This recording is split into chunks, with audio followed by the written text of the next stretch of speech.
কুত্তার বাচ্চা, তুই আমাকে কেন বিয়ে করতে রাজি হলি? জানিস কত কষ্টে এই বিয়েটা হয়ে গেছে। আর শেষমেশে কিনা তোর বাবা বলে উঠলো আমার ছেলে বিয়ে করবে। মানে কি বলছো আপু তুমি এগুলো? আর আমাকে বকাবকি বা করছো কেন? বকাবকি করবো না তো কি করব? কাছে টেনে নিয়ে আদর করব নাকি? জানিস এই বিয়ে ভাঙার জন্য আমাকে কত কাঠখড় পোড়াতে হয়েছে, আর তুই কিনা সব জল ঢেলে দিলি, তোর বাবা আর তুই মিলে। আর দোষ দেব না কেন? আমার বাবার কোটি কোটি টাকার সম্পত্তি দেখে তোর বাবা লোভ সামলাতে না পেরে সবার সামনে বলে ওঠে, জানি আমার বাবা নাও করবে না যে বিয়ে দিতে তোর সাথে আমাকে। স্বাধীন কিছুই বুঝতে পারে না, সবকিছু যেন তার মাথার উপর দিয়ে যেতে লাগে। দাঁড়িয়ে থেকে মাথা চুলকাতে লাগে। নেহার অনেক রাগ হতে লাগে। খাটের উপরে বসে আর না থেকে উঠে এসে স্বাধীনের গালে সজোরে থাপ্পড় লাগায়। তাই স্বাধীন ভেবাচেকা খেয়ে নেহার দিকে ছোট ছোট দৃষ্টিতে তাকিয়ে থাকে। তখনই দরজার নক হওয়ার শব্দ হয়। নেহা রেগে যায়, এ অসময়ে আবার কে আসলো। রেগে গিয়ে দরজা খুলে গিয়ে দেখে তার সব বান্ধবীরা। কিরে তোরা এখন কোনো দরকার? আরে না, তেমন কিছু না, এমনিতেই দুলাভাইদের সাথে পরিচয় হওয়ার জন্যই আসলাম। তুই যার সাথে পরিচয় করিয়ে দিলি তাকে তো আর বিয়ে করতে চাইছিলি না, আর তাই হলো, করতেও হলো না। এখন দেখি শর্ত, নতুন দুলাভাইয়ের সাথে পরিচয় হয়নি। আর বলতো, গলা করে বলেছিলি বিয়ে করবি না, আর বিয়ে করার পর দেখছি না অসময়ে এসে পড়ছি, তাই না? আর একটু ওয়েট কর ভাই। নেহা তার বান্ধবীর দিকে রেগে তাকায়। নেহার বান্ধবীরা নেহাকে পাশ কাটিয়ে সবাইকে বসে পড়ে। স্বাধীন এখনো দাঁড়িয়ে আছে। তখন নেহার বান্ধবী সবাইকে বসে পড়ে নিজেদের মধ্যে কথা বলতে লাগে। স্বাধীন দাঁড়িয়ে আর না থেকে ব্যালকনির দিকে যেতে লাগে। তখন নেহার বান্ধবীরা স্বাধীনকে উদ্দেশ্য করে বলতে লাগে, এই যে জুনিয়র দুলাভাই, কোথায় যাচ্ছেন?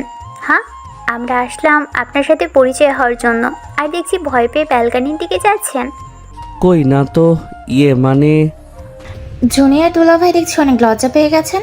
হ্যাঁ, লজ্জা পেতে হবে না, আমরা সব ফ্রেন্ড, বুঝলেন? আর কোথায় যেন দেখেছি একে মনে করতে পারছি না রে নিহা। বাদ দে তো, তোরাও না। কই দেখবি গ্রাম্য খ্যাত গ্রামে বড় হয়েছে, বাবা ইনভাইট করেছিল, বাবার ছোটবেলার বন্ধু, ওর বাবা তাই এসেছে, আর সেই কিনা আমার গলায় ঝুলে পড়লো। কেমনটা লাগে রে বল? তোদেরকে তো বললামই আমি এই বিয়ে করতে পারবো না। জানিস কত কষ্ট করে এই মিথ্যে অভিনয়টা করতে হয়েছে আমাকে, আর শেষমেশে কিনা নিজের থেকে 3 বছরের জুনিয়র ছেলেকে বিয়ে করতে হলো। জুনিয়র হয়েছে তো কি হয়েছে, অনেক ভালো।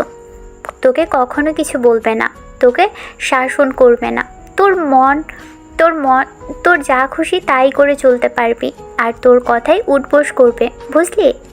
আমি তো জুনিয়র দেখেই বিয়ে করব, আমার ছোট থেকে ইচ্ছে। ভাই তাহলে একটা হেল্প কর রে তুই প্লিজ। তোর যে অত ছোট থেকে ইচ্ছা জুনিয়র ছেলেকে বিয়ে করার, তাহলে এই আপদটাকে তুই নিয়ে যা। দিয়ে দিলে ভালো হয় না?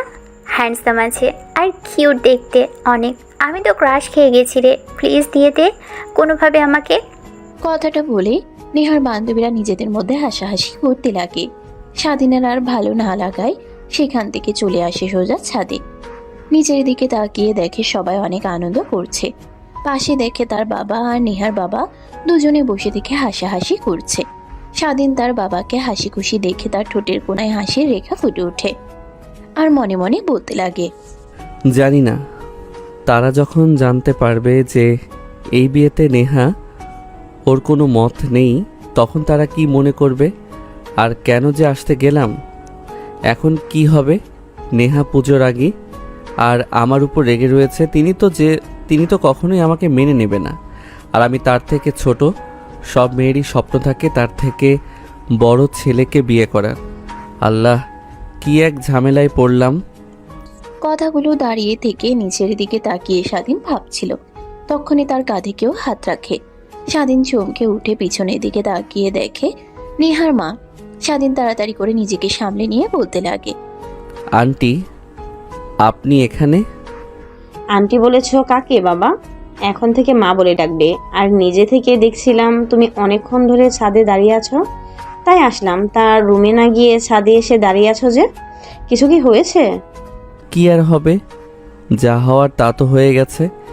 নিজের গুণ দিয়ে বদমেজাজি মেয়েকে আমার গলায় জড়িয়ে দিয়েছেন। আল্লাহই জানে এর ফল কী যে ভোগ করতে হবে আমাকে। কি ব্যাপার বাবা, তুমি কেন কথা বলছো না? যে চুপচাপ করে আছো কেন? নেহা কি তোমাকে কিছু বলেছে? না না আন্টি, ও সরি মা, কিছুই বলেনি। স্বাধীনের কথার অর্থ অবস্থানে আসলে নেহার মা রাগীভাবে তাকায়। স্বাধীন কথা ঘুরিয়ে মা বলে ডাকলে নেহার মা হাসি দিয়ে স্বাধীনের দিকে তাকিয়ে থাকে। তারপর স্বাধীনকে উদ্দেশ্য করে বলতে লাগে, আমার মেয়ে তো আমি ভালো করেই জানি, তোমাকে বলতে হবে না। আর একটা কথা নিয়ে অনেক ভালো, উপর থেকে যতই খারাপ ব্যবহার করে দেখো না কেন, ও ভেতর থেকে অনেক ভালো। যদি তুমি মিশতে পারো তাহলে সব বুঝতে পারবে। আর আমি ভালো করেই জানি নেহা এই বিয়েতে কেন মত ছিল না। যেভাবেই হোক ও বিয়েটা হয়ে গেছে। আর আমিও জানি ও যে নিজেকে বাচ্চার মা দাবি করলো এটাও মিথ্যে। কিন্তু তুমি কাউকে বলো না বাবা, ওকে এইটা নিয়ে শায়েস্তা করবে, বুঝলে? আর হ্যাঁ, একটা কথা, যাই হোক প্লিজ তুমি আমার মেয়েকে ছেড়ে যেও না। স্বাধীন কি বলবে যেন কোনো ভাষাই খুঁজে পায় না। নেহার মা স্বাধীনের হাত ধরে করুণ দৃষ্টিতে তাকিয়ে আছে তার দিকে। তারপর তারা স্বাধীন আর নেহার মা দুজনে আরো অনেক কথা বলতে লাগে। অন্যদিকে নেহা, বলতো কেমনটা লাগে বাবার উপরে? বিয়ে করব না তাও জোর করে তার অফিসের পার্টনারের ছেলের সাথে আমাকে বিয়ে দেওয়ার জন্য উঠে পড়ে লেগেছিল। আমি বিয়ে ভেঙে ফেললাম, ভাবলাম যাই হোক এবার বেঁচে যাব, কিন্তু কে জানতো এটাই আমার গলার কাটা হয়ে দাঁড়াবে। শেষমেশ কিনা গাইয়ে একটা খ্যাতকে বিয়ে করতে হলো। এইভাবে বলছিস কেন? হ্যাঁ, দেখ, আল্লাহ যা করে ভালোর জন্যই করে। আর স্বাধীনকে তো দেখতে অনেক কিউট আর সুন্দর। আমার অনেক পছন্দ হয়েছে। আমি তো প্রথম দেখাতেই ক্রাশ খেয়ে গিয়েছিলাম। নেহার বান্ধবীর কথা শুনে নেহা অবাক হয়ে তার বান্ধবীর দিকে তাকিয়ে আছে। এটা দেখে নেহার বান্ধবী বলতে লাগে, তোরা এইভাবে আমার দিকে তাকিয়ে আছিস কেন? যেন এলিয়েন দেখছিস? প্লিজ তোরা ভুল বুঝবি না। আমি যখন আসি তোদের আগে চলে এসেছিলাম। তখন দেখছিলাম ছেলেটা সাইডে দাঁড়িয়ে সব কিছু তাকিয়ে তাকিয়ে দেখছিল। হালকা আলো মুখে পড়াই যেন উজ্জ্বল আলো নির্গত হচ্ছিল। অনেক ভালো লেগে যায়, বাট তেমন একটা তোয়াক্কা করিনি। আর পরে কিনা যা হলো তা আর কি বলবো। নেহা, তুই এটা কি করলি রে বল? নিজের বেস্ট রিলেশন হওয়ার আগেই বিয়ে করে ফেললি? কথাটা বলে আবার নেহার বান্ধবীরা নিজেদের মধ্যে হাসাহাসি করতে লাগে। এইভাবে অনেকটা সময় পার হয়ে যায়। ফ্ল্যাশব্যাক। দেখ, চিন্তা করিস কেন? এভাবে যা হওয়ার তা হয়ে গেছে। তুই যদি রাজি থাকিস তাহলে আমার ছেলের সাথে তোর মেয়েকে বিয়ে দিতে আমি রাজি আছি। কি সত্যি তুই স্বাধীন করে আমার মেয়ের সাথে বিয়ে দিবি? বন্ধু হয়ে বন্ধুর বিপদে যদি পাশে দাঁড়াতে না পারি তাহলে কিসের বন্ধু রে বল? যাই হোক, এখন বল তুই রাজি কি না? নেহার বাবা মুচকি একটা হাসি দিয়ে সেখান থেকে উঠে দাঁড়ায়। তারপর স্টেজে দাঁড়ায়। দেখে সবাই নিজেদের মধ্যে বলাবলি করছে। বিয়েবাড়িটা যেন এক হাটের বাজারের মতো হয়ে গেছে। নেহার বাবা মাইক্রোফোন হাতে নিয়ে বলতে লাগে, হ্যালো গাইস, জানি না আপনাদের সামনে কি মুখ নিয়ে আবার আমি দাঁড়িয়ে আছি। একটা বাবা হিসেবে আমি আসলে অনেক লজ্জিত। বাট এই আধুনিক জেনারেশন এখন অনেক নষ্ট হয়ে গিয়েছে, তাই আমি আমার জায়গা থেকে অনেক লজ্জিত আর আপনাদের কাছে ক্ষমা প্রার্থী। যেহেতু বিয়ে ইনভিটেশন এসেছে আমার মেয়ের, সেখানে বিয়ে হবে। প্লিজ আপনারা কেউ চলে যাবেন না, সবাই একটু ওয়েট করুন, বিয়ে হবে। নেহার বাবার কথা শুনে সবাই অবাক হয়ে যায়। তারপর নিজেদের মধ্যে কথা বলতে লাগে। নেহা তার রুম থেকে যেন অবাকের চরম পর্যায়ে পৌঁছে যায়। বাহিরে ব্যালকনিতে এসে দেখে বরপক্ষের কেউ নেই। অবাক হয়ে পিছনে ঘুরে তাকাতেই তার মাকে দেখতে পায়। নেহা তার মার কাছে এসে বলতে লাগে, মা কিসের বিয়ের কথা? মা কিসের বিয়ে? বাবা যে বলছে বিয়ে হবে আর বরপক্ষের সবাই তো চলে গিয়েছে, এখন আবার বাবা এমন কথা বলছে কেন? দেখো, আমি তো একবার বলেছি বিয়ে করতে পারবো না, আবার তোমরা এমন করছো। দেখ, তোকে তো তোর বাবা বলেছে তখন যে তোর পেটের বাচ্চার বাবাকে নিয়ে বিয়ে দিয়ে দেবে, কোনো কথাই বলবে না। তুই তো তাও কোনো কথা বললি না। আর আমি ভালো করেই জানি তোর এই সব সাজানো নাটক। তাই চুপচাপ তোর বাবা যা করছে রাজি হ। এমনিতেই আমাদের মান সম্মান তুই ধুলোয় মিশিয়ে দিয়েছিস। কথাটা বলেই নেহার মা চলে যায়। নেহা গিয়ে খাটের উপর দিয়ে বসে বিছানার চাদর চিপে ধরে রাখে, নিয়ন্ত্রণ করার চেষ্টা করে। শালা, এত কিছু করলাম বিয়ে ভাঙার জন্য, আবার ঘুরে ফিরে সেই বিয়ে করতে হচ্ছে। কি যে করবো এখন। কি আর করবি, এত কিছু হবার পরও যে আঙ্কেল তোকে বিয়ে দিয়ে ছাড়বে, তাই বলে কি চুপচাপ বিয়ে করে নে, এটাই ভালো হবে। রেগে উল্টোপাল্টা সিদ্ধান্ত নিলে তখন তোরই পস্তাতে হবে।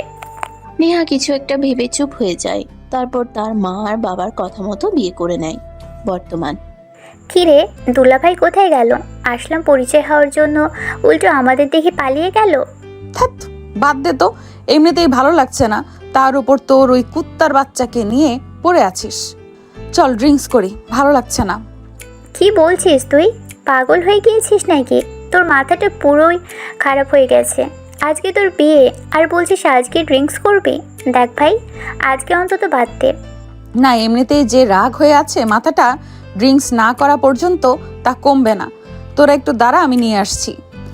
নেহা উঠে গিয়ে তার ড্রেসিং টেবিলের নিচ থেকে মিনি ফ্রিজ থেকে ড্রিঙ্কসের বোতল বের করে নিয়ে আসে। নেহার বান্ধবীরা সবাই দেখে অবাক হয়ে তাকিয়ে থাকে। নেহা টেবিলের উপর থেকে গ্লাস বের করে ঢেলে দিতে লাগে সবাইকে। অবাক হয়ে তাকিয়ে থাকতে দেখে নেহা তাদের দিকে ড্যাব ড্যাব করে তাকিয়ে থাকে। তখন নেহার বান্ধবী বলতে লাগে, কি রে, তুই তোর রুমে ড্রিঙ্কস করিস আর ওখানে যে মিনি ফ্রিজ আছে আর ড্রিঙ্কস রেখে দিস, তুই তো কখনো আমাদের বললি না। মানে তোদের বললে তোরা আমাকে নিয়ে মজা করতি, তাই বলিনি। আর বেশি না, রাতে যখন একটু মাথা গরম থাকে তখনই আর কি বের করে খাই। বাদ দে তো, তাই সবাই এনজয় করি। তারপর সবাই মিলে খেতে লাগে, আনন্দ করতে লাগে। স্বাধীন অনেকক্ষণ ছাদে দাঁড়িয়ে থেকে নেহার মায়ের সাথে গল্প করতে লাগে। রাত হলে নেহার মা বলে, যাও বাবা, অনেক রাত হয়ে গিয়েছে, এত রাত অবধি বাইরে থাকা ঠিক না। আর হ্যাঁ, একটা কথা, আমাদের একটা মাত্র মেয়ে, তুমি ওকে কোনো কষ্ট দিও না। জানি তুমি কষ্ট কি দেবে বলো তো, আমার যে কি হাল করবে নেহা, এটাই ভেবে গা কেঁপে উঠছে আমার। বাট প্লিজ বাবা, সহ্য করে নিও, দেখবে সব ঠিক হয়ে যাবে। নেহার মায়ের প্রশ্নের উত্তরে স্বাধীন ভেবাচেকা খেয়ে যায়। কিছু না বলে মুচকে একটা হাসি দিয়ে ছাদ থেকে নেমে সোজা রুমের দরজার সামনে আসে। দরজায় ধাক্কা দিতে তাকে লক করা দরজায় কিছু না বলে মুচকে একটা হাসি দিয়ে ছাদ থেকে নেমে সোজা রুমের সামনে এসে দরজায় ধাক্কা দিতে থাকে। লক করা দরজায় করা লাগতে লাগে। কোনো দিকে নেহার বান্ধবীরা সবাই ড্রিঙ্কস করে মাতাল অবস্থা। হঠাৎ দরজা করা নেওয়ার শব্দে নেহার বান্ধবী এসে দরজা খুলে দেয়। দরজা খুলে দিয়ে স্বাধীনকে দেখতে পেয়ে নেহার বান্ধবী স্বাধীনের গলা চেপে ধরে রুমে ঢুকিয়ে দরজা আটকে দেয়। স্বাধীন সবার এই অবস্থা দেখে ভয় পেয়ে যায়। পিছনে ঘুরে তাকাতেই নেহার বান্ধবী এসে কলার চেপে ধরে স্বাধীনকে তার দিকে টেনে নিয়ে যেতে লাগে। এমন সময় নেহা এসে তার বান্ধবীকে সরিয়ে দিয়ে বলতে লাগে, আরে তুই কি করছিস? ও আমার স্বামী, আমি ওকে কিস করব আর তুই কি না? সর এখান থেকে পেতনিরা, যা তোরা এখন রুম থেকে যা, এখন আমাদের রোম্যান্স হবে। আরে তুই তো বললি যে স্বামী হিসেবে মেনে নিস না, আর তুই ডিভোর্স দিয়ে দিবি, এটা বললি তো। তুই ডিভোর্স দিয়ে দিলে আমি বিয়ে করে নিব, তো তখন তো আমারই স্বামী হবে। তাই আমি বাসর করি বিয়ে করার আগে। কথাটা বলে নেহার বান্ধবী দুজন দুজনের মধ্যে হাতাহাতি করতে লাগে। স্বাধীন কি করবে যেন কিছুই বুঝে উঠতে পারে না। সবাই এই দশা দেখে অবাক হয়ে যায়। তখন স্বাধীন নেহাকে নেহার বান্ধবীর থেকে ছাড়িয়ে দূরে নিয়ে গিয়ে বসিয়ে দেয়। আরে আপনারা কি শুরু করলেন? হ্যাঁ, পাগল হয়ে গেছেন নাকি? নিজেদের মধ্যে কেউ এভাবে মারামারি করে নাকি? আর আপনাদের বলেও তো কোনো লাভ হবে না। যে পরিমাণ ড্রিঙ্কস করেছেন আপনাদের সামনে তো দাঁড়ানো যাচ্ছে না। কি যে করি এখন? স্বাধীন কি করবে বুঝে উঠতে পারে না। দুজনকে সরিয়ে দিয়ে দরজা খুলে বাইরে এসে কাজের মেয়েদের ডাক দিতেই তারা চলে আসে। স্বাধীন সবাইকে যার যার রুমে নিয়ে যেতে বললে সবাইকে রুমে নিয়ে যায়। স্বাধীন হাফ ছেড়ে বাঁচছে, সোফায় বসে পড়ে। সোফায় বসে থেকে হঠাৎ নেহার দিকে নজর যায়। স্বাধীন এতক্ষণেও ভালো করে নেহার দিকে তাকিয়ে দেখেনি।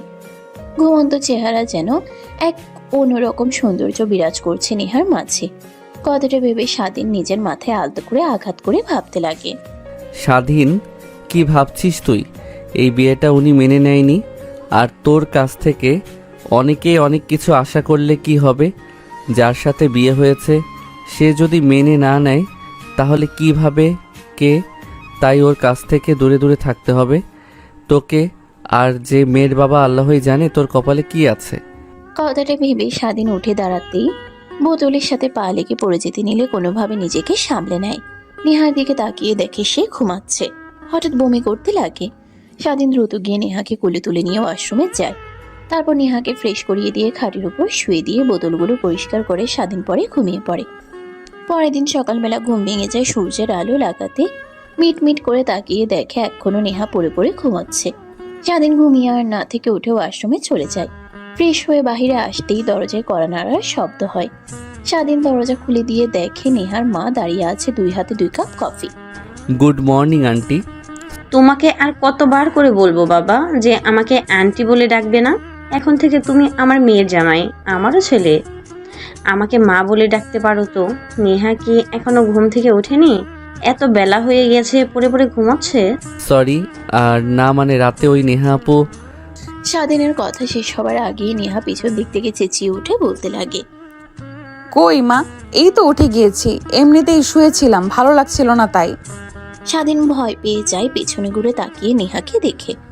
তারপর নেহার মায়ের হাত থেকে কফি নিয়ে সোফায় বসে খেতে লাগে। তখনই তার ফোন রিং হতে লাগে। পকেট থেকে ফোন বের করে দেখে তার বন্ধু ফোন করেছে। রিসিভ করে সোজা ব্যালকনিতে চলে যায়। অন্যদিকে নেহার মা, দেখ মা, ছেলেটা ছোট হলে কি হবে, অনেক ভালো। কালকে অনেকক্ষণ ছাদে কথা বলেছি। যতটুকু বুঝতে পেরেছি, আমি বলি কি, অতীতের সব কথা ভুলে গিয়ে নতুন করে বাঁচতে শেখ। আর তোর বাবা না আজ পর্যন্ত যা করেছে তোর ভালোর জন্যই করেছে, এতটুকুই বলবো। মা বাবা না জানলে কি হবে? তুমি তো আমার সম্পর্কে সব জানো, তারপরও এত জোরাজুরি করলো কেন বাবা আমাকে বিয়ে করানোর জন্য, জানো? তা যাই হোক, আর কথা বাড়াতে চাই না। বাবা যা করেছে এর জন্য তো তোকে পস্তাতে হবে, আর আমি ওকে কখনোই মেনে নেব না। এমনিতেই তো গ্রাম্য খ্যাত গরিব একটা ছেলে, আর কিনা আমার থেকে 3 বছরের জুনিয়র, ভাবতেও গা শিউরে উঠছে। জুনিয়র হয়েছে তো কি হয়েছে? হ্যাঁ, আমার আর তোর বাবার সম্পর্কে তুই তো জানিস না। তোর বাবা আমার থেকে 2 বছরের জুনিয়র। দেখলে মনে হয় না? আর তোর বাবা আগে অনেক গরিব ছিল। তোর বাবা আর স্বাধীনের বাবা দুজন অনেক ভালো বন্ধু ছিল গ্রামে। বাট তোর বাবা শহরে আসে, বিজনেস করে, ধীরে ধীরে বড় হয়ে যায়, এখন এই পজিশনে এসেছে। তাই বলি কি, গরিবদেরকে নিয়ে কখনো ফেল্লাসে করিস না মা। নেহার অনেক রাগ হতে লাগে তার মায়ের বকবক কানে কথা শুনে। তাই ওয়াশরুমে চলে যায়, গোসল করে নেয়। তখনই সাইডে স্বাধীনের টি শার্ট দেখে অবাক হয়ে যায়। কোনোভাবে গোসল করে বাইরে বের হয়ে দেখে নেহার মা রাতের ড্রিঙ্কসের বোতলগুলোর দিকে তাকিয়ে আছে। নেহা তা দেখে ভয় পেয়ে যায়। ওয়াশরুমে দরজা খোলার শব্দে নেহার মা ওইদিকে ঘুরে তাকালে নেহা ভয়ে চুপ হয়ে যায়। এসব কি? হ্যাঁ, তার মানে রাতে তুই... চুপ থাকবে তুমি? দেখো, এমনিতেই জোর করে আমাকে বিয়ে দিয়ে দিয়েছো, এখন আবার এত এত কথা বলছো? ভালো লাগছে না আমার, প্লিজ আমাকে একটু একা থাকতে দাও। আর হ্যাঁ, রাতে ড্রিঙ্কস করেছি, হয়েছে, এখন যাও তো রুম থেকে বের হয়ে। দেখ, যা করছিস মোটেও ভালো করছিস না। একটা ছেলে খারাপ দেখে তুই যে সবাইকে একইভাবে ভাববি তা কিন্তু নয়। আমি গেলাম, বাট তুই নিজের পায়ে নিজেই কুড়াল মারছিস। আজ না হয় কাল তুই হাড়ে হাড়ে টের পাবি সেটা। কথাটা বলে নেহার মা রুম থেকে চলে যায়। নেহার রাগ হতে লাগে, খাটের উপরে গিয়ে বসে থাকে আর ড্রিঙ্কসের বোতলের দিকে তাকিয়ে থাকে। রাগ হতে লাগে, বোতলগুলোর দিকে এগিয়ে গিয়ে হাত দিয়ে চাপ দিয়ে ভাঙার চেষ্টা করে। অন্যদিকে স্বাধীন ব্যালকনিতে গিয়ে ফোন রিসিভ করতে ওই পাশ থেকে তার বন্ধু বলতে লাগে, কি রে, তুই বিয়ে করলি আর আমাদের কাউকে কোনো দাওয়াতও দিলি না? ফ্রেন্ড গ্রুপে তোর আর নেহাপুর পিকটা দেখলাম, অনেকটাই অবাক হয়ে গিয়েছিলাম। পরে যখন জিসানের কাছ থেকে সবটা জানতে পারি, অনেকটাই অবাক হয়ে যায় রে। মানে, আর তুই নেহাকে চিনিস কি করে? চিনবো না কেন রে ভাই? নেহা আপুকে তো পুরো কলেজের সবাই চেনে। আমরা তো সবাই তোকে নিয়ে অনেক দুশ্চিন্তায় আছি। নেহা আপুর যে রাগী আর বদমেজাজি, তার কথাতেই কলেজের স্যার ম্যাম অবধি উঠবস করে। তোকে যে কি করবে স্বয়ং আল্লাহ পাক কি জানে রে ভাই।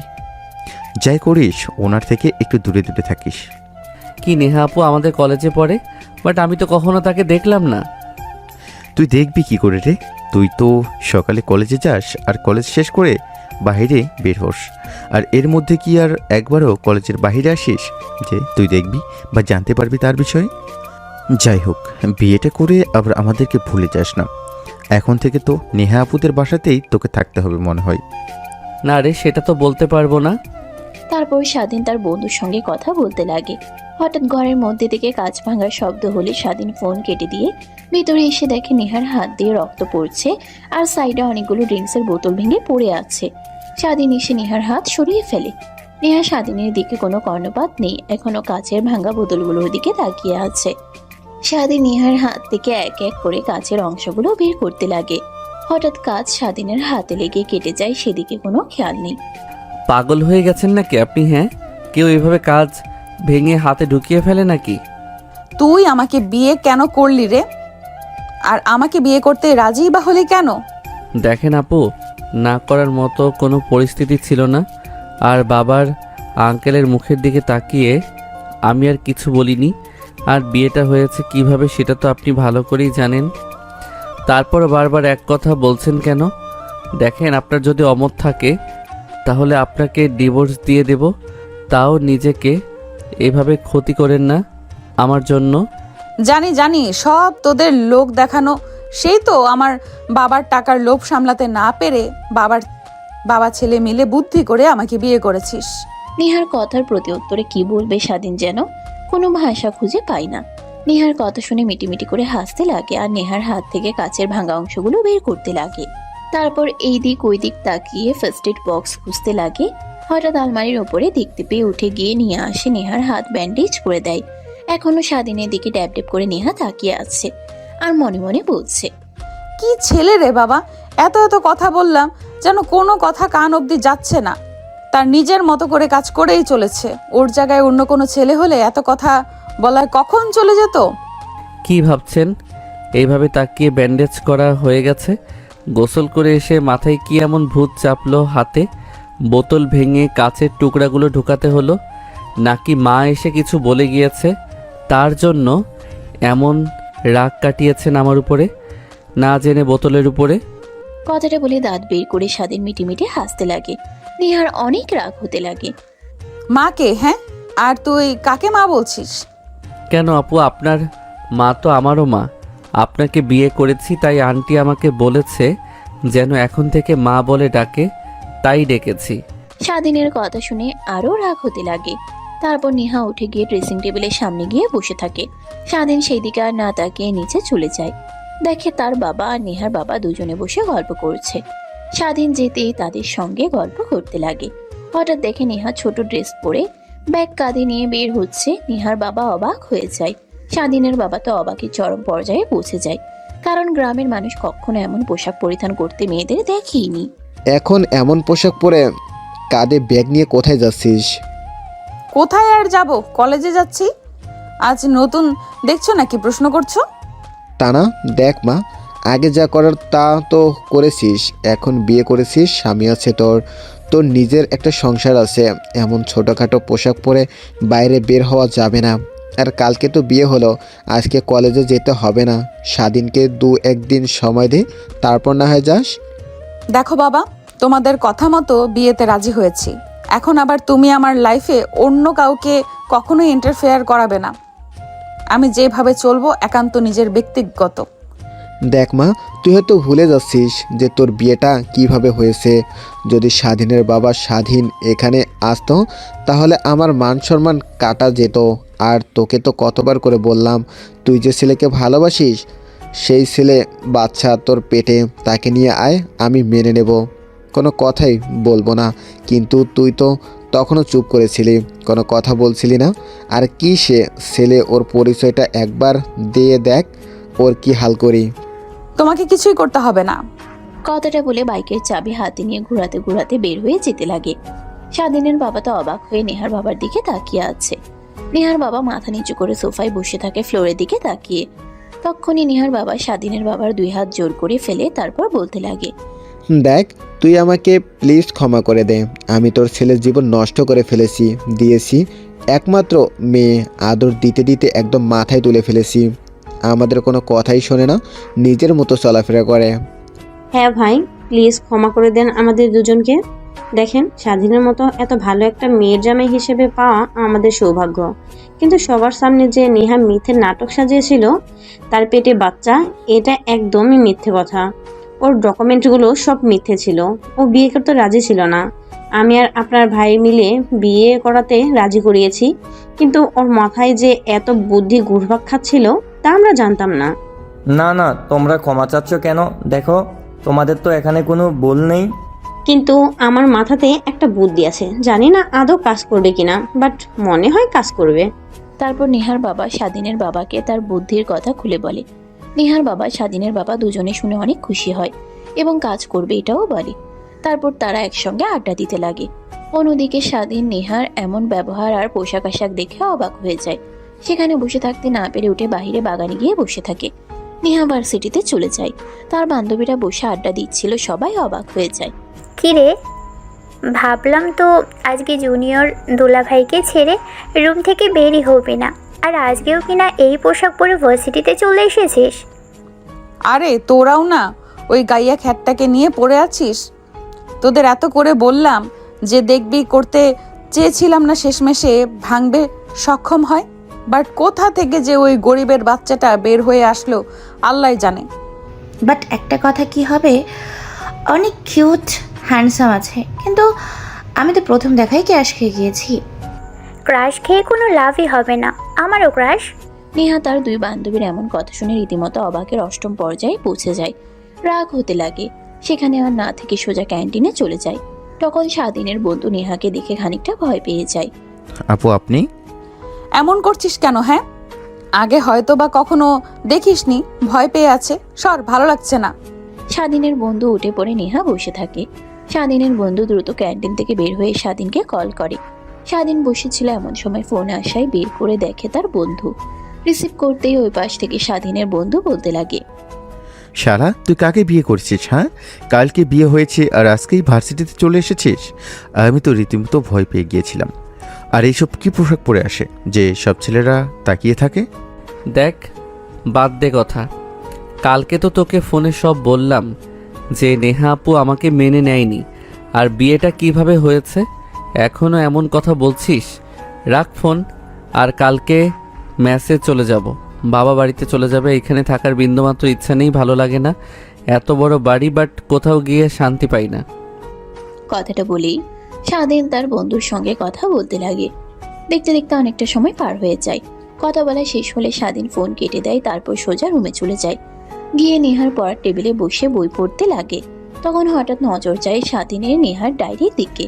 হাত দিয়ে ধরতে যাবে, তখন মনে মনে বলতে লাগে, না স্বাধীন, না না, পারমিশন নিয়ে অন্য কারো জিনিস কখনো ধরতে নেই। আর অন্য কেউ হতে যাবে কেন? উনি তো এখন আমার স্ত্রী। এখন থেকে তার পার্সোনাল সব আমার, আর আমার পার্সোনাল বিষয় সব ওনার। সো আমি পড়তেই পারি, পারমিশন নেওয়ার এখানে কিছুই নেই। কথাটা ভেবে স্বাধীন ডায়েরিটা হাতে নেয়, তারপর পড়তে লাগে। অন্যদিকে নেহা ভার্সিটিতে আর ভালো লাগে না, তাই বাসায় চলে আসে। সে তার রুমে চলে যায়। স্বাধীনকে পড়ার টেবিলে আর কিছু পড়তে দেখে এগিয়ে আসে। তার ডায়েরি হাতে দেখে অনেক রাগ হয়। স্বাধীনের কাছ থেকে ডায়েরিটা ছিনিয়ে নিয়ে স্বাধীনের কলার ধরে চেয়ার থেকে উঠিয়ে ঠাস ঠাস করে থাপ্পড় লাগিয়ে দিয়ে বলতে লাগে, কুত্তার বাচ্চা, তোকে কে পারমিশন দিয়েছে আমার ডায়েরি হাতে নিতে? আর তোকে পারমিশন নিবা দিয়েছে কে? তোদের মতো গরিব আর ছোট লোকের বাচ্চাদের কি পারমিশন দিতে হয়? সব কিছু তো তোরা নিজেদের মতো মনে করিস, সব জিনিসকে নিজেদের মতো করে তাড়াতে চাস। স্বাধীন ভয় পেয়ে যায়, থতমত খেয়ে যায়। কি করবে সে নিজেও ভেবে উঠতে পারে না। একটু পর নেহার রাগ কন্ট্রোল হলে স্বাধীনের কলার ছেড়ে দেয়। তারপর ডায়েরিটা টেবিলের উপরে রেখে ওয়াশরুমে চলে যায়। তখনই নেহার মা দরজায় এসে নক করে। নেহার মায়ের কথা শুনে নিজেকে স্বাভাবিক করে নেয়। বাবা, নেহা কলেজ থেকে এসেছে, ওর বাইক বাসার সামনে দাঁড় করানো দেখলাম। হ্যাঁ আন্টি ওয়াশরুমে গেছে ফ্রেশ হওয়ার জন্য। স্বাধীনের কথা শুনে নেহার মা রুম থেকে বের হয়ে যায়। স্বাধীন ব্যালকনিতে চলে যায়। কেন যেন ভাষাতে এখানে আসলেই তার একটু ভালো লাগে। সামনের দিকে তাকিয়ে প্রকৃতির ঠান্ডার গ্রান নিতে লাগে। তখনই পাশে কারোর উপস্থিতি টের পায় স্বাধীন। মিটমিট করে তাকিয়ে দেখে পাশে নেহা দাঁড়িয়ে আছে তার দিকে তাকিয়ে। কিরে, এইখানে এইভাবে দাঁড়িয়ে আছিস যে? তুই আর আমার ডায়েরির কি সবটুকু পড়েছিস নাকি? পড়তে পারিসনি সম্পূর্ণ? না আপু, তুমি এসে কেড়ে নিলে হাত থেকে আর আমাকে মারলে। কেড়ে নেব না আর মারবো না তো কি করব? হ্যাঁ, আমার রুমে থাকা কোনো জিনিস আমার মা বাবাই টাচ করতে আমার কাছ থেকে পারমিশন নেয়, আর তুই কিনা আমার ডায়েরি হাতে নিস? সরি আপু। হয়েছে, তোকে আর মিথ্যা বলতে হবে না। তা বাদ দে, যার জন্য তোর কাছে আসা, আমার এক ফ্রেন্ড, উকিলকে ফোন করেছিলাম, আমাদের বিষয় নিয়ে কথা বলেছি। আমার ফ্রেন্ড বলল তার সঙ্গে দেখা করার জন্য। আর একদিন হলো, যেহেতু বিয়ে করেছি, ডিভোর্স এত সহজে হবে না। কমপক্ষে 6 মাস বা 1 বছর সংসার করতে হবে। বাট তোকে তো আমি 1 সেকেন্ডও সহ্য করতে পারছি না। 6 মাস 1 বছর কি করে, এটাই ভাবছি। নেহার কথা শুনে স্বাধীন বাঁকা একটা হাসি দেয়। নেহা স্বাধীনের হাসি দেখে আরো রাগ হতে লাগে। সেখানে আর না থেকে রুমে চলে আসে। তারপর ড্রেসিং টেবিলের সামনে দাঁড়িয়ে চুলগুলো ঠিক করে নিজেকে পরিপাটি করে রুম থেকে বের হয়। স্বাধীনের ব্যালকনি থাকতে আর ভালো না লাগায় সোজা নিচে চলে আসে। দেখে তার বাবা আর পাশে তার মা আর ছোট বোন। স্বাধীনের বোন স্বাধীনকে দেখতে পেয়ে জড়িয়ে ধরে। ভাইয়া, কেমন আছো তুমি? সেই যে কলেজে ভর্তি হওয়ার জন্য আসলে, আর তো দেখা করার জন্য গ্রামে গেলে না। যাব তো, সময় হয়ে ওঠে না, পড়াশোনা নিয়ে একটু চাপে আছি। আর তোরা আসলে কি করে মাকেও দেখছি। আসবো নয় তো কি করব? হ্যাঁ, নতুন ভাবিকে দেখতে হবে না? বাবা কালকে ফোন করে বলল, অনেক খুশি হয়েছিলাম তাই। আর মাকে নিয়ে থাকতে পারলাম না, চলে এসেছি। তা ভাবির সঙ্গে তো এখনো দেখাই করা হয়নি। স্বাধীনের বোনের কথা শেষ না হওয়ার আগে নেহা দরজা দিয়ে ভিতরে প্রবেশ করে। স্বাধীনকে ছেড়ে দিয়ে তার বোন পিছনে ফিরে তাকাতেই নেহাকে এই অবস্থায় দেখে খানিকটা ভরকে ওঠে।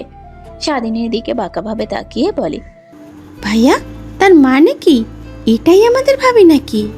স্বাধীনের মুখে কোনো কথা না বলে মাথা দিয়ে হাঁ ইশারা করে। স্বাধীনের বোন নেহার দিকে ড্যাব ড্যাব করে তাকিয়ে থাকে। নেহা অবাক হয়ে যায়। তারপর সোজা কারোর সঙ্গে কোনো কথা না বলে তার রুমে চলে যায়। স্বাধীন কি করবে বুঝে উঠতে পারে না। তার মার দিকে তাকিয়ে আছে দেখে এখনো তার দিকে করুণ দৃষ্টিতে তাকিয়ে আছে। স্বাধীন সেখানে আর দাঁড়িয়ে না থেকে সোজা চলে যায় ছাদে। বেশ কিছুক্ষণ বসে থাকে, মোবাইলে ফেসবুক স্ক্রলিং করতে লাগে। হঠাৎ নেহার আইডিয়া আসলে ঘুরে ঘুরে দেখতে লাগে। আর স্বাধীন ততই অবাক হতে লাগে, মনে মনে ভাবতে লাগে, একটা মেয়ে কতটা জঘন্য হলে এরকম ভাবে চলাফেরা করে। আমি তো ভেবেছিলাম আমার উপরে রাগ করে এই পোশাক পরিধান করেছে। এখন তো দেখছি না না, কখনোই আমার স্ত্রী হিসেবে মেনে নেওয়া যাবে না। যে করেই হোক এই মেয়ের কাছ থেকে দূরে দূরে থাকতে হবে আমাকে। কথাটা মনে মনে ভাবছিল। স্বাধীন হঠাৎ পিছন দিক থেকে তার মা এসে কাঁধে হাত রাখে।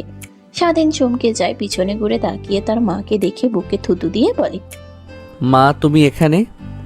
আসার পর থেকে তো তোর সঙ্গে কোনো কথাই বলাই হয়নি, তাই রুমে গিয়েছিলাম, দেখি নেহা মামুনি একাই বসে আছে। তোর কথা জিজ্ঞাসা করলে বলে ছাদে আছে, তাই আসলাম। বাবা, তুই ভালো আছিস তো? মা তুমি কি যে বলো না, তুমি আর বাবা যা সিদ্ধান্ত নিয়েছো আমার ভালোর জন্য নিয়েছো, আর আমি এটা ভালো করেই মানি। আর হ্যাঁ, আমি অনেক ভালো আছি। তারপর স্বাধীন তার মায়ের সঙ্গে বেশ কিছুক্ষণ কথা বলে নিচে আসে। রুমে গিয়ে দেখে নেহা তার বোনের সঙ্গে খেলা করছে। বাহিরে খোলামেলা ভাবে ঘোরাফেরা করার কথা মনে আসলে স্বাধীন তার বোনকে নেহার কাছ থেকে সরিয়ে আনে। ভাইয়া, কি হয়েছে? এমন করে নিহাপুর কাছ থেকে আমাকে উঠিয়ে নিয়ে আসলে কেন? দেখ, তুই এসেছিস তোর ভাবিকে দেখার জন্য, দেখে সোজা চলে যাবি। আর নেহা আপুর সাথে বেশি মিশবি না, উনি ভালো না। ছোটোখাটো পোশাক পরে, তখন আবার তোর ওগুলোর থেকে মন চলে যেতে পারে। এখন যা, নিচে মার সঙ্গে গিয়ে থাক। স্বাধীনের ধমক খেয়ে স্বাধীনের বোন চলে যায়। স্বাধীন তারপর রুমে আসতেই নেহা বলতে লাগে, কিরে, তোর আবার কি হলো? ভালোই তো আনন্দ করছিলাম, কেন তুই তোর বোনকে দূরে সরিয়ে নিয়ে গেলি? আমি চাই না আমার বোন আপনার মতো ছোট পোশাক পরে বাইরে ঘোরাফেরা করুক। আর আমি এও চাই না যে আপনার মতো গুন্ডি হোক। ও ছোট মানুষ, ওর এখন যদি এসবের দিকে মনোযোগ যায়, আপনার পোশাক পরা দেখে তাহলে। তাই আমি দূরে সরিয়ে নিয়ে গেছি। আর আমার বোনের কাছ থেকে দূরে দূরে থাকবেন যতদিন আছে, ঘুরে না হয় চলে যাবে ও। কথাটা বলে স্বাধীন ওয়াশরুমে চলে যায়। নেহার রাগ হতে লাগে, বিছানার চাদর খামচি দিয়ে ধরে থাকে। আজ পর্যন্ত কেউ তার মুখের উপর পোশাক পরার জন্য তাকে কেউ এত কথা বলেনি। স্বাধীন তা বলেছে। তখনই নেহার ফোন বেজে ওঠে। হাতে নিয়ে দেখে তার বান্ধবীরা ফোন করেছে। নেহা রিসিভ করতেই ওই পাশ থেকে তার বান্ধবী বলে ওঠে, নেহা, মনে আছে তো আজকে কিন্তু রাহুলের বার্থডে, আর আমাদের সবাইকে ইনভাইট করেছে, রাতে ওকে সারপ্রাইজ দিব। ও মন খারাপ করেছে, আমাদের কারো ফোনে কল কিছুই ধরছে না। ও সারপ্রাইজ দেওয়ার জন্য সবাই ওর বাসায় যাব, মনে করে তো চলে আসি কিন্তু। ওকে, ঠিক আছে। কথাটা বলি নেহা ফোন কেটে দেয়। অন্যদিকে স্বাধীন রুম থেকে বের হয়ে নেহা উঠে গিয়ে স্বাধীনের গলার চেপে ধরে দেওয়ালের সঙ্গে লাগিয়ে বলতে লাগে, তুই আমাকে পোশাক নিয়ে কথা বলছিস? সেখানে আমার বাবা মা আমাকে কিছু বলে না, আর সেখানে কিনা তুই। কই আপু, আমি তো কিছুই বলিনি। আমি জাস্ট আমার বোনকে সতর্ক করছি যেন আপনার কাছ থেকে দূরে দূরে থাকে, আর আপনার মতো পোশাক আশাক পরিধান করা দেখে যেন ও না ইচ্ছে করে। ও ছোট মানুষ, তাই আর কি। কথাটা বলেই স্বাধীন নেহার হাত তার শার্টের কলার থেকে ছাড়িয়ে নেহাকে পাশ কাটিয়ে ব্যাগ বের করে বই বের করে পড়তে লাগে। সেভাবে অনেকটা সময় পার হয়ে যায়। নেহা খাটের উপর বসে থেকে মোবাইল দেখছিল, মাঝে মাঝে স্বাধীনের দিকে তাকিয়ে দেখতে লাগে আর নিজের অজান্তেই ভাবতে লাগে। স্বাধীনের দিকে তাকিয়ে কথাগুলো ভাবতে লাগে। কি ছেলে রে বাবা, যখন কিনা ওর মতো ছেলেরা লেখাপড়ায় অমনোযোগী, সারাক্ষণ গার্লফ্রেন্ড আর ফোন নিয়ে পড়ে থাকে, আর সেইখানে কিনা ও ঘন্টার পর ঘন্টা বই পড়েই চলেছে। স্বাধীনের পড়া শেষ হলে উঠে নিচে চলে যায়। তারপর তার মা বাবার সঙ্গে কথা বলতে লাগে। এমন সময় নেহা রেডি হয়ে বের হয়। স্বাধীনের বোন নেহাকে বের হয়ে যেতে দেখে জেদ করতে লাগে ঘুরতে যাওয়ার জন্য। স্বাধীন রাগীভাবে তাকিয়ে থাকে, বাট সেদিকে কোনো কর্ণপাতই দেয় না। নেহা, ও যেহেতু এত জোরাজুরি করছে, তাহলে নিয়ে যা। মেয়েটা কখনো শহরে আসেনি, গ্রাম থেকে বড় হয়েছে, একটু ঘুরবে তোর সাথে। কিন্তু বাবা, আমি তো আমার বন্ধুর পার্টিতে যাচ্ছি, রাতে আসতে অনেক লেট হতে পারে। আর স্বাধীন তো। লেট না হয় নিয়ে যা, সমস্যা নেই। নেহা মাথা দিয়ে হাত ইশারা করে। স্বাধীনের বোন রুমে চলে যায়। একটু বোন নতুন জামা পরে আসে। নেহা স্বাধীনের বোনকে নিয়ে বাইকে উঠতে যাবে, তখন উপরের দিকে তাকিয়ে দেখে স্বাধীন ব্যালকনিতে দাঁড়িয়ে আছে তাদের দিকে তাকিয়ে। আচ্ছা চলো, আজকে বাইক নিয়ে না গাড়ি নিয়ে যাই। হ্যাঁ আপু, তুমি যেটা ভালো মনে করো, বাট আমি অনেক খুশি। বান্ধবীদের কাছ থেকে শুনেছি ঢাকার নাকি অনেক সুন্দর, আর আজকে দেখতে পারবো ঘুরে। কথাটা বলে স্বাধীনের বোন খুশি হয়ে গাড়িতে উঠে বসে। নেহা গাড়িতে উঠে ড্রাইভিং করতে লাগে। নেহা আর স্বাধীনের বোন চলে গেলে স্বাধীন তার রুমে চলে আসে। তারপর নেহার মা বাবা তাদের পরিকল্পনার কথা স্বাধীনকে বলে। স্বাধীন কি বলবে যেন ভাষা হারিয়ে ফেলে, মাথা দিয়ে শুধু হ্যাঁ ইশারা করে। তুমি শুধু অভিনয় করবে, আর আমি জানি ও যে মেয়ে, যখন দেখবে টাকা পয়সা সব ওর হাতছাড়া হয়ে গিয়েছে, তখন দেখবে এমনিতেই সব ঠিক হয়ে গিয়েছে, আর এত ঘোরাফেরা করতে পারবে না। যখন তখন এমনিতেই সব ঠিক করে নেবে। হ্যাঁ, আমিও তাই বলি, তাই কর, দেখবি নেহা তখন এমনিতেই ঠিক হয়ে যাবে।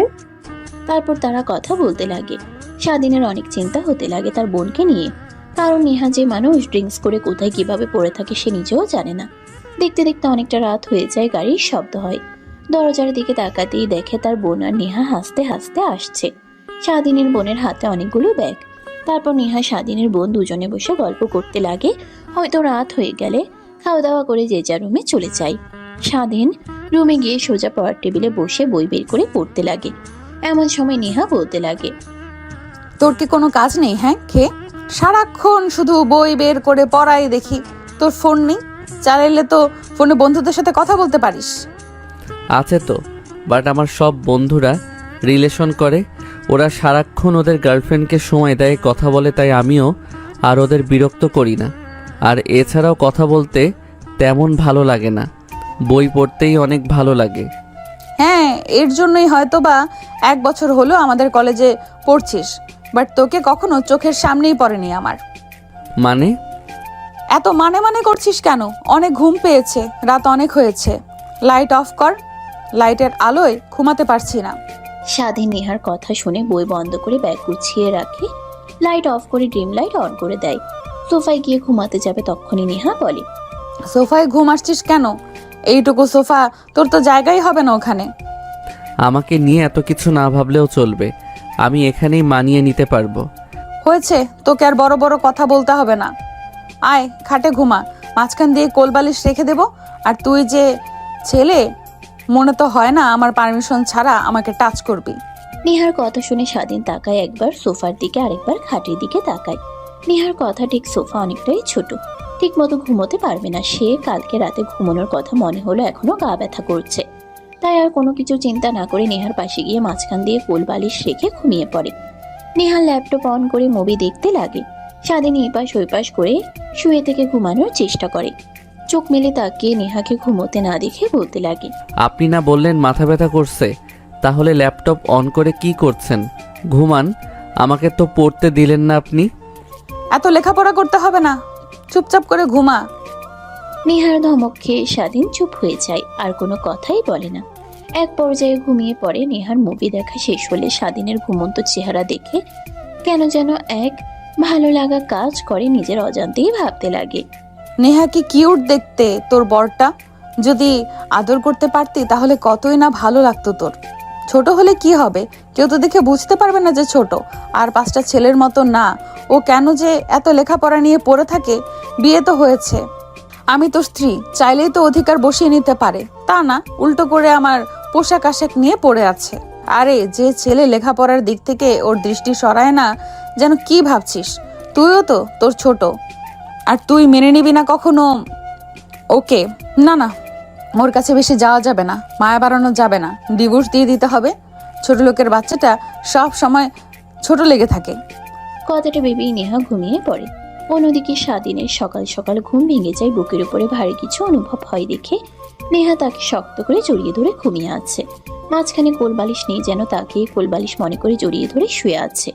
কি করবে সে যেন বুঝে উঠতেও পারে না। নেহাকে সরিয়ে উঠতে যাবে, যদি নেহার ঘুম ভেঙে যায় আর তাকে এই অবস্থায় দেখে তাহলে তো জ্যান্ত পুঁতে রাখবে মাটিতে। তাই মূর্তির মতো শুয়ে আছে চুপ করে। তখনই নেহা স্বাধীনের হালকা নড়াচড়ায় ঘুম ভেঙে যায়। তাকিয়ে স্বাধীনকে শক্ত করে জড়িয়ে ধরে থাকা দেখে দ্রুত নিজেকে সরিয়ে নেয়। তারপর উঠে ওয়াশরুমে চলে যায়। স্বাধীন হাফ ছেড়ে বাঁচে। তারপর সোজা ব্যালকনিতে চলে যায়, আমতা আমতা করে ভাবতে লাগে। যেই মেয়েরে বাবা উল্টো আমাকে জড়িয়ে ধরে শুয়েছিল, আমি যদি তাকে জড়িয়ে ধরে শুয়ে থাকতাম তাহলে তুলকালাম কাণ্ড লাগিয়ে দিত। যাই হোক, না না, আর তার সাথে এক খাটে ঘুমানো যাবে না। যদি উল্টাপাল্টা কিছু হয়ে যায় তখন তো আবার আমাকে মেরে ফেলবে। না না, ঘুমালেই বা কী হবে? উনি আমার বিয়ে করা স্ত্রী, যা হওয়ার তাই হবে। আর সোফায় শুয়ে থেকে হাঁটুতে আর কোমরে ব্যথা করানো যাবে না। নেহা ওয়াশরুম থেকে বের হয়ে স্বাধীনকে খাটে না দেখে চমকে যায়। ব্যালকনিতে তাকিয়ে দেখে স্বাধীন দাঁড়িয়ে আছে।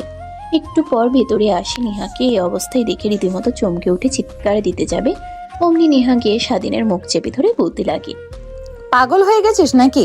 কেউ এভাবে চিৎকার করতে নাই। তা নয়তো কি, এসব পোশাক পরে আমার সামনে আসছেন, লজ্জা করছেন আপনার? লজ্জা বাবার কি আছে? আর না মানে তুই তো আমার বিয়ে করা স্বামী, তোর সামনে এইভাবে আসলে তোর গুনাহ কিছু হয় না, আর ওইটা যখন দেব তখন ভাবা যাবে। স্বাধীন নেহার কথা শুনে মাথা চুলকাতে চুলকাতে ওয়াশরুমে চলে যায়।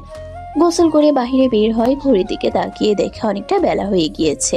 দ্রুত রেডি হয়ে ব্যাগ নিয়ে বের হতে যাবে, অমনি নেহা স্বাধীনের ব্যাগ চেপে ধরে।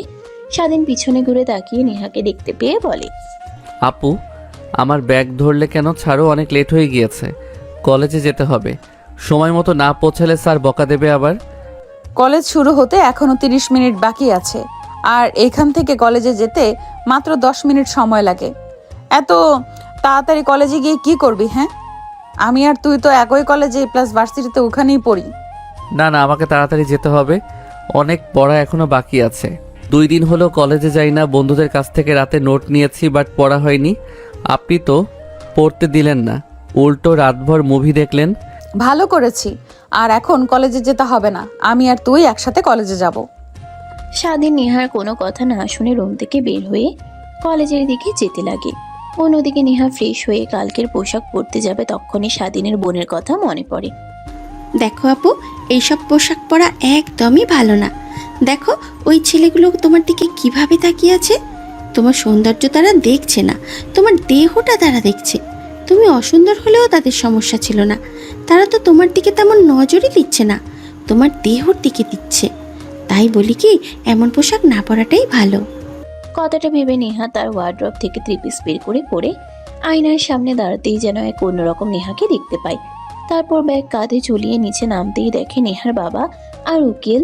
নেহা যেতে যাবে, অমনি নেহার বাবা ডাক দেয়। তার বাবার কাছে এসে দাঁড়াতেই নেহার বাবা বলতে লাগে, আমি আর তোর মা কালকে রাতে সিদ্ধান্ত নিয়েছি যে আমাদের তোর মেয়ে নেই, তুই একমাত্র মেয়ে, আর তোকে বিয়ে দিয়ে দিয়েছি স্বাধীন বাবার সাথে। আর ওইটা আমাদের এখন একমাত্র ছেলে, তাই আমাদের যা সহায় সম্পত্তি ছিল সব স্বাধীনের নামে লিখে দেব। বুড়ো হয়ে গিয়েছি, আর কতদিনই বা এসব আগলে রাখবো। কি বাবা, আমি তোমাদের মেয়ে আর তুমি উল্টো আমাকে তোমার সয় সম্পত্তি না দিয়ে কোথাকার করুন গরিব ছোট লোকের বাচ্চাকে সবকিছু লিখে দিচ্ছ।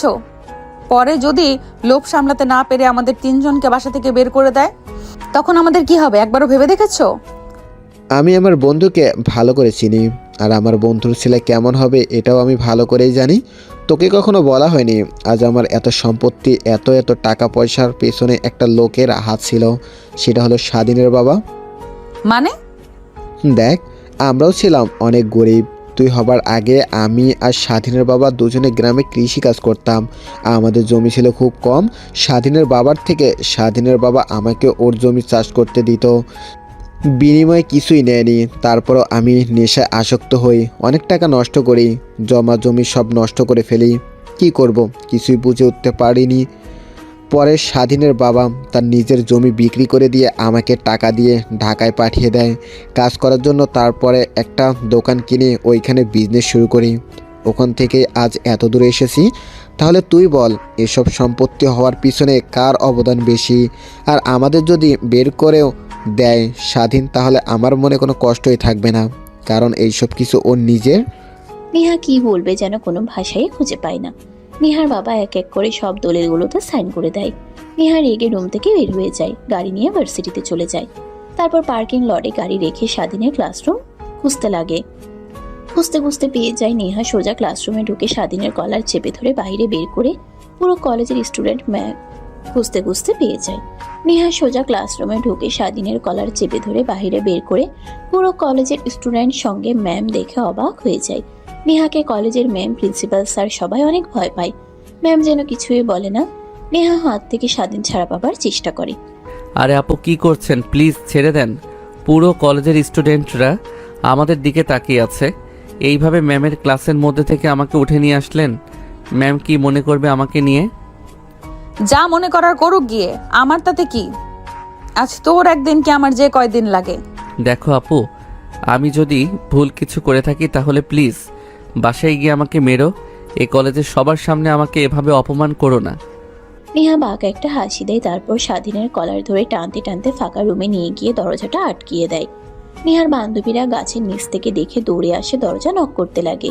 সব স্টুডেন্টরা এদিকে আসলে নেহার বান্ধবীরা সবাই যে যার ক্লাসরুমে যেতে লাগে।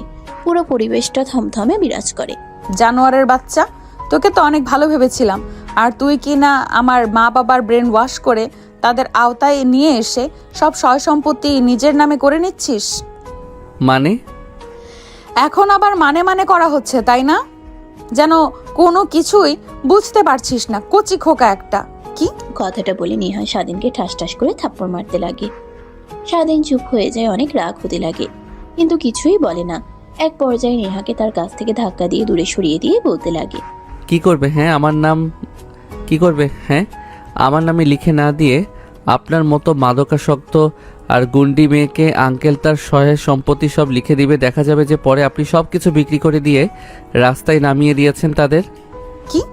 তা নয়তো কি, আপনার নিজের মা বাবা ভাই আপনাকে বিশ্বাস করে না? কথাটা বলে স্বাধীন নেহার হাত ঝামটা দিয়ে সরিয়ে দিয়ে ক্লাসরুম থেকে বের হয়ে যায়। তারপর সোজা তার রুমে গিয়ে ক্লাস করতে লাগে। প্রত্যেকটা স্টুডেন্ট স্বাধীনের দিকে অবাক হয়ে তাকিয়ে থাকে। স্বাধীনের সেই দিকে কোনো ভ্রুক্ষেপ নেই, মনোযোগ দিয়ে ক্লাস করতে লাগে। অন্যদিকে নেহার বান্ধবীরা স্বাধীনের রুম থেকে বের হয়ে যেতে দেখে ভিতরে ঢুকে দেখে নেহা সাইডে দাঁড়িয়ে আছে মূর্তির মতো। নেহার বান্ধবী এগিয়ে এসে নেহার গায়ে হাত রেখে বলতে লাগে, কি রে, এখন দেখছি জুনিয়র জামাইকে ছাড়া 1 মিনিটও চলে না। কলেজে এসে সোজা ক্লাসরুম থেকে বের হয়ে ফাঁকা রুমে নিয়ে এসে রোম্যান্স করলে বুঝি? আমাদের কপাল, আমরা না হয় বিয়ে করি জুনিয়র কাউকে দেখে। নেহার অনেক রাগ হতে লাগে স্বাধীনের কথা আর তার বান্ধবীদের বলা কথা শুনে। রেগে রুম থেকে বের হয়ে যায়, গাড়ি নিয়ে সোজা নদীর পাড়ে গিয়ে দাঁড় করিয়ে গাড়ির উপরে বসে থেকে পানির দিকে তাকিয়ে থেকে ভাবতে লাগে, তাহলে কি আমি এতটাই জঘন্য যে আমার মা বাবাই আমাকে বিশ্বাস করে না? তাহলে কি আমি এতটাই খারাপ যে আমার মা বাবা আমাকে নিয়ে তারা খারাপ ভাবনা ভাবে? এইসবই ভাবতে লাগে আর নিজেকে পরিবর্তন করার চিন্তা করতে লাগে। 4 মাস পর। তোমাকে বললাম না যে আমার মতো করে কাজ করে দেখো, ঠিক তাই হলো। নেহা এখন আর আগের মতো নেই, যেন পুরোটাই চেঞ্জ হয়ে গিয়েছে। আর 5টা মেয়ের মতো সাধারণভাবে জীবনযাপন করা শুরু করেছে। সব স্বাধীন আর আমার বুদ্ধি। মানে? তারপর নিহার মা তাদের প্ল্যানের কথা বলে। নিহা বাঁকা একটা হাসি দেয়, স্বাধীনের দিকে তাকায় রাগী ভাবে, হাত দিয়ে স্বাধীনের হাতে খামচি দেয়। স্বাধীন আহ বলে উঠলে সবাই সেদিকে তাকায়। কি হয়েছে বাবা, এমন করে উঠলে কেন?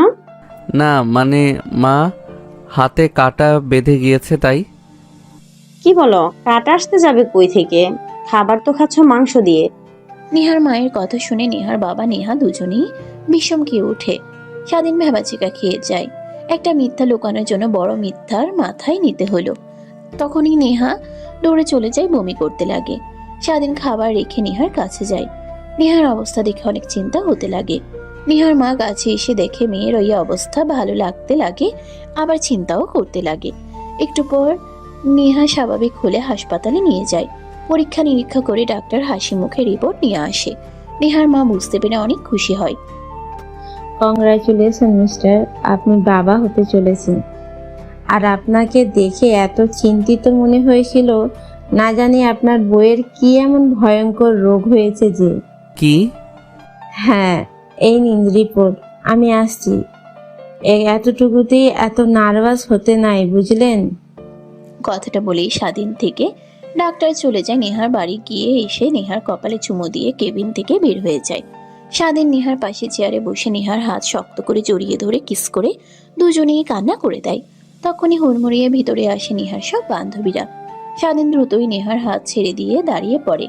পাশ থেকে নেহার বান্ধবীরা বলতে লাগে, না না দুলাভাই, কন্টিনিউ শুরু করেন। আর এই তোরা চল, ভুল সময় চলে এসেছি। আরে না, ভুল সময়ে না, ঠিক সময়ে চলে এসেছিস। আয় তোরা বস। কি রে, কি স্বভাব, পেটে বাচ্চা নিয়ে এসেছিস আর আমরা কিছু বললেই বলতি ওরে মেনে নিবি না? তলে তলে টেম্পো চালাও আর আমরা বললেই হরতাল, তাই না?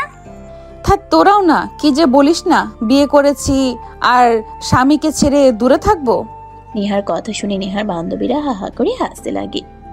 হাই, কি কপাল আমাদের। দেখ, নেহার পেটে বেবি, আর এখন পর্যন্ত আমরা বিয়ে করতে পারলাম না।